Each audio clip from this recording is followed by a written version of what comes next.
It's that time of year for practice tests and preparations for taking the SATs and ACTs. But there are changes on the horizon for standardized tests. Yeah, the SATs are going digital next year. So what does this mean for your students and how can they prepare for this big change? To find out, we sat down with David Blobaum, the Director of Outreach for the National Test Prep Association. All right, David, it's that time, SAT time, but the test is going digital now? What does this all mean? What's happening?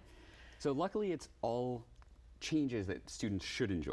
Okay. So the test is going from 3 hours to roughly 2 hours, so that's great. That's nice. And the verbal section is becoming more accessible to students. So previously, and actually currently on the current October, November, December test, because it hasn't changed yet, students get a very long reading passage, and they have about 10 to 11 questions on that one very long reading passage. It's changing, so now students will get one short reading passage and then just one question on that short passage. So they don't have to keep in mind a very long passage and answer a bunch of questions on it. Oh, got it. And then on the math section, students are now able to use a calculator on both sections. So test is shorter, verbal's more accessible, and on the math, you can use a calculator. So all good changes for students. Wow, you're right. They might really like these changes. I hope they're listening. You mentioned it, but say it again. When are these changes happening? Great question. So after December, then the next SAT that's offered is in March of next year. That's the first time it'll be that new digital adaptive format. Why these changes? Do you know? So that's a good question. The SAT and ACT are always competing with one another for market share. So once one of the tests changes, the other test changes. So the SAT, I think, wisely saw, hey, students want a shorter test. So that's why they're doing that. It's smart on their part. So then for us as parents, as we're trying to figure out how to prep our students or what maybe tutoring they need or apps they need to use, what do we need to know in terms of how things are changing and how we can help our children?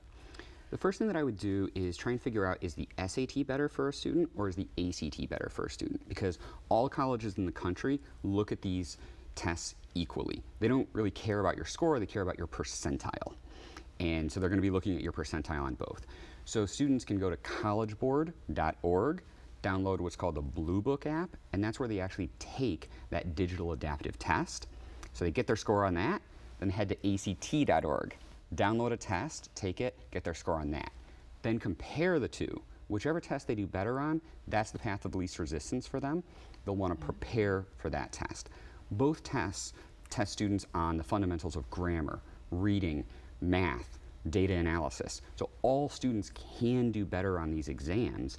And to prep for it then, there's ample free resources. You can just type in free SAT, free ACT prep. I'm from the National Test Prep Association, so students can head to nationaltestprep.org. We have a list of vetted ethical experts, so parents can actually find great people in their area to help their kids. This is so helpful because this can be a very stressful time for high school students and then for parents too, because they want to prepare them. But of course, SAT, the scores, they're just one metric that college admissions are looking at. So what are some other ways that high school kids can stand out? That's a great question. So the first thing that all students need is good grades. But let me put this in context. In 1966, when the Higher Education Research Institute from UCLA actually started tracking the GPAs of college students, 1966, only 20% of students had A averages. 80% did not. Wow. There has been so much grade inflation that now, last year, 2022, 80% of students have A averages in high school. Only 20% don't for the students going on to a four-year university. So you first need those A averages because most students have them. But beyond that, then you really need a high SAT or ACT score if you're going to stand out to those selective and highly selective colleges. So because of so much grade inflation, to get the spotlight on you and get to the top of the admit pile, those SAT, ACT scores are helpful. And you can get merit scholarships and yeah, there's more so merit much that comes with the high scores, but grades and high scores. Okay. Correct. Yeah. Thank you. Thank you so for much. explaining all of this to us. My pleasure.